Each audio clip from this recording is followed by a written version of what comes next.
तो students first year के topic Charles law की हम स्टडी कर रहे थे। इससे जो पहले मैंने आपको लेक्चर दिया था उसमें हमने चार्ल्स लॉ को पढ़ा, उसकी वेरिफिकेशन देखी, उसके डेली लाइफ के एग्जांपल्स पढ़े। तो अभी हम जो डिस्कस करने जा रहे हैं वो चार्ल्स लॉ को ग्राफिकली कैसे रिप्रेजेंट किया जाएगा।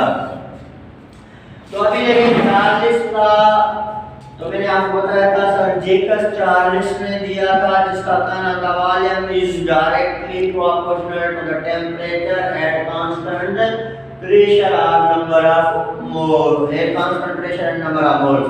तो अभी देखिए हम इसकी ग्राफिकली रिप्रेजेंटेशन करते हैं। तो फॉर एग्जांपल अगर ये हमारे पास एक ग्राफ मैंने रखा है जिसमें एक्स एक्सिस पे टेम्परेचर है और वाई एक्सिस पे वॉल्यूम ऑफ एनी गैस है। तो चार्ल्स कहता है volume is directly proportional to the temperature, means जैसे आप टेम्परेचर को इंक्रीज करते जाओगे तो वॉल्यूम भी क्या होता जाएगा, इंक्रीज हो जाएगा। अभी जब दो चीजों का डायरेक्ट रिलेशन होता है तो उस टाइम हमें जो ग्राफ मिलता है उसमें एक स्ट्रेट लाइन मिलेगा। तो अभी देखें जैसे हमने टेम्परेचर को इंक्रीज किया तो गैस का वॉल्यूम भी क्या हो रहा है, इंक्रीज हो रहा है। अभी देखिए अगर सेम कंडीशन है, अगर आप टेम्परेचर को लो करेंगे, अगर आप टेम्परेचर को कम करना शुरू करेंगे तो गैस का वॉल्यूम भी कम हो जाएगा। तो देखें एक ऐसा टेम्परेचर, जैसे आपने गैस के टेम्परेचर को कम किया, टेम्परेचर को कम करते जा रहे हैं तो गैस का वॉल्यूम भी कम होता जा रहा है।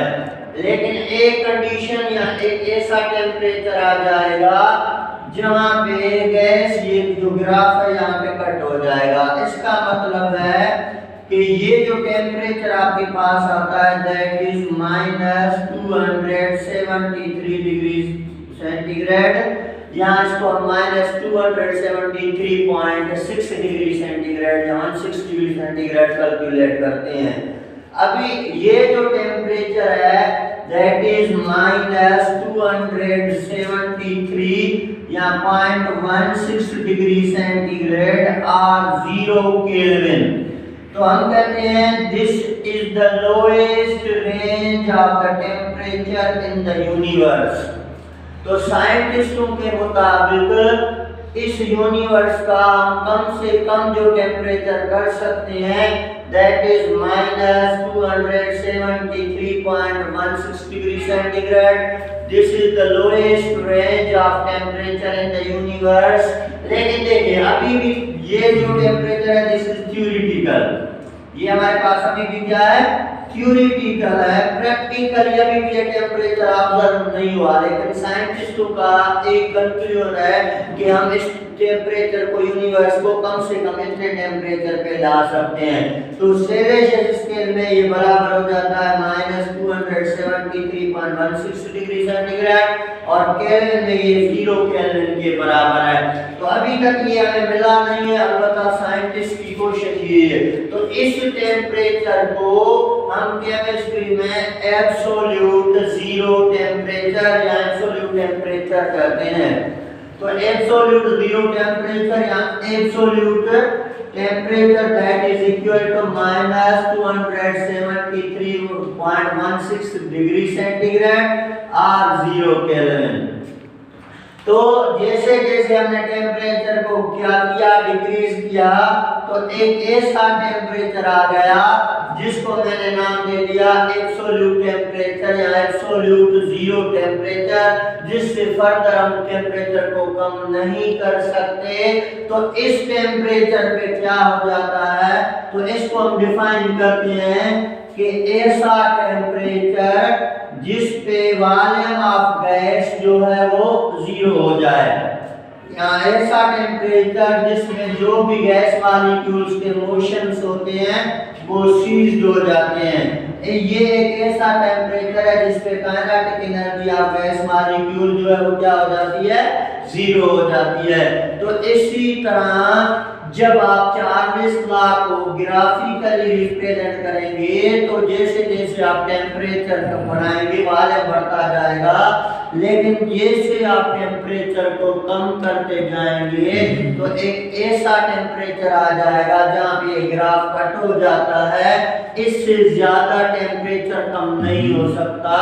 This is the lowest range of temperature in the universe.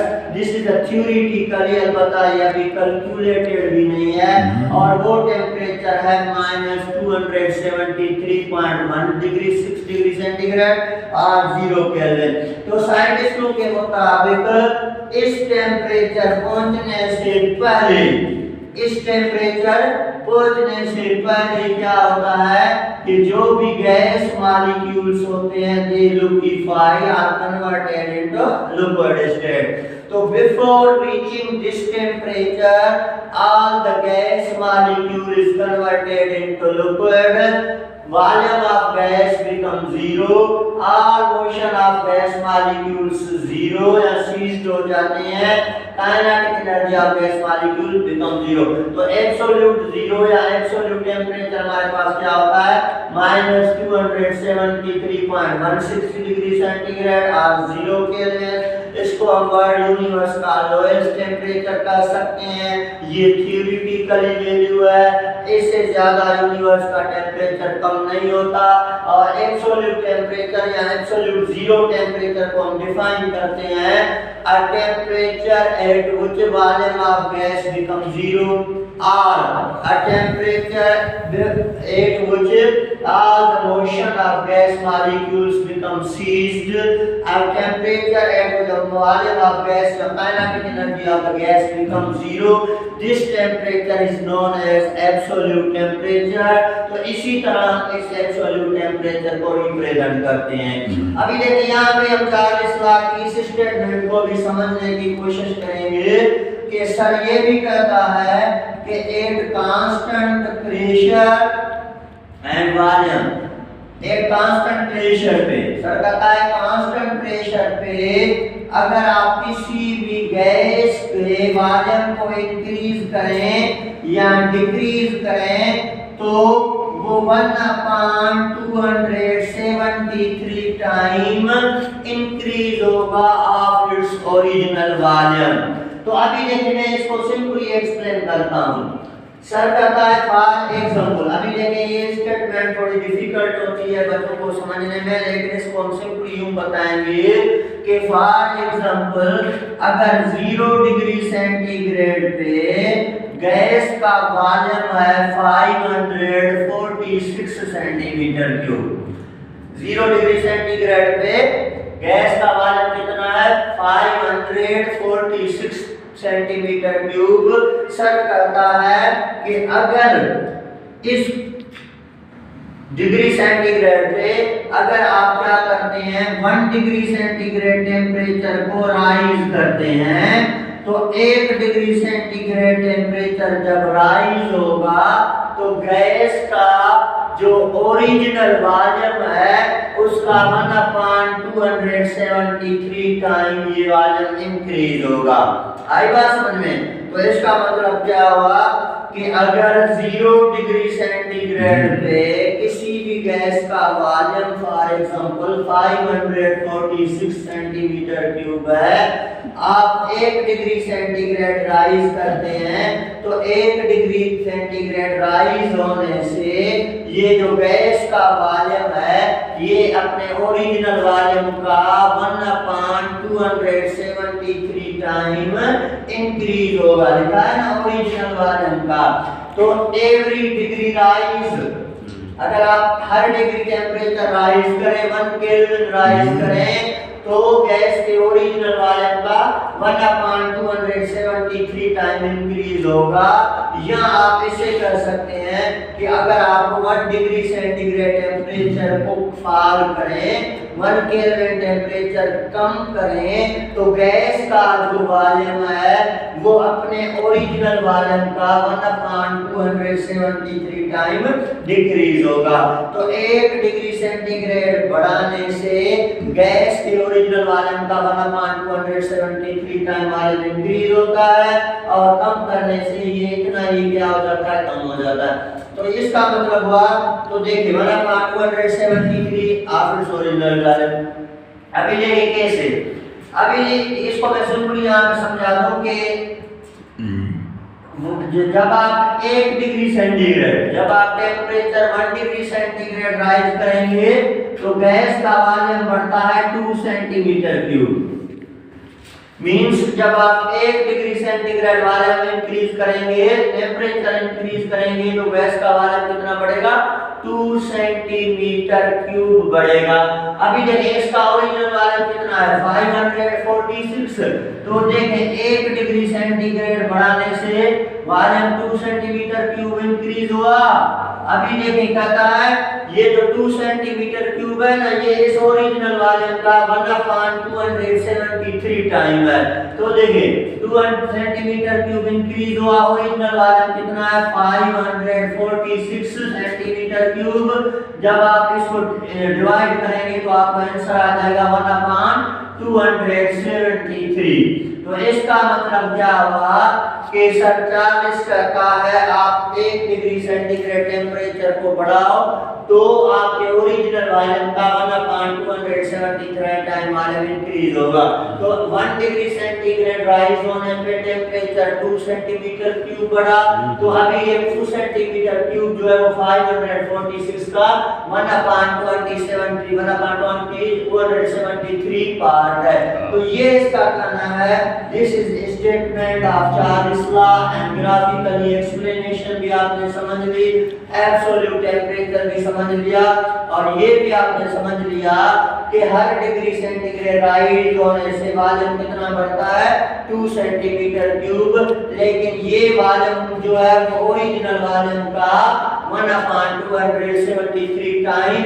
यहाँ देखिए आप इसको और भी कैलकुलेट करेंगे तो 0.0036 टाइम इंक्रीज होगा। तो आप ये भी कह सकते हैं कि अगर हम 1 डिग्री सेंटीग्रेड टेम्परेचर को राइज करें तो ओरिजिनल वॉल्यूम जो है वो 0.0036 टाइम इंक्रीज होगा, क्योंकि 1/273 को आप डिवाइड करेंगे फिर भी ये आंसर आएगा।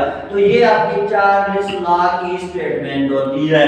बाकी चार्ल्स लॉ की जो प्रॉब्लम्स होते हैं वो हमें इक्वेशन v1/t1 v2/t2 से सॉल्व करते हैं। तो this is the graphical explanation of Charles law and also that statement की भी मैंने यहाँ पे आपको एक्सप्लेनेशन की, जो आपने आसानी से समझ ली कि 1 डिग्री सेंटीग्रेड जब आप टेम्परेचर बढ़ाते हैं तो उसके ओरिजिनल वॉल्यूम का 1/273 टाइम इजाफा होता है, उसके ओरिजिनल वॉल्यूम बढ़ता है। तो इसका मतलब है मैंने 1 डिग्री सेंटीग्रेड बढ़ाया तो वॉल्यूम बढ़ा 2 सेंटीमीटर क्यूब। अब ये 2 सेंटीमीटर क्यूब जो है ये 546 का 1/273 टाइम है। यहाँ आप 2 को डिवाइड करेंगे 546 से तो आंसर आपको आएगा 1/273। यहाँ आप कहोगे कि 1 डिग्री सेंटीग्रेड टेम्परेचर राइज करने से वॉल्यूम जो है 0.0036 टाइम ओरिजिनल वॉल्यूम इंक्रीज होता है। तो अभी आप ये समझ लें, इसमें कोई भी अगर डिफिकल्टी हुई तो आप जो है कमेंट में पूछ सकते हैं। Thank you.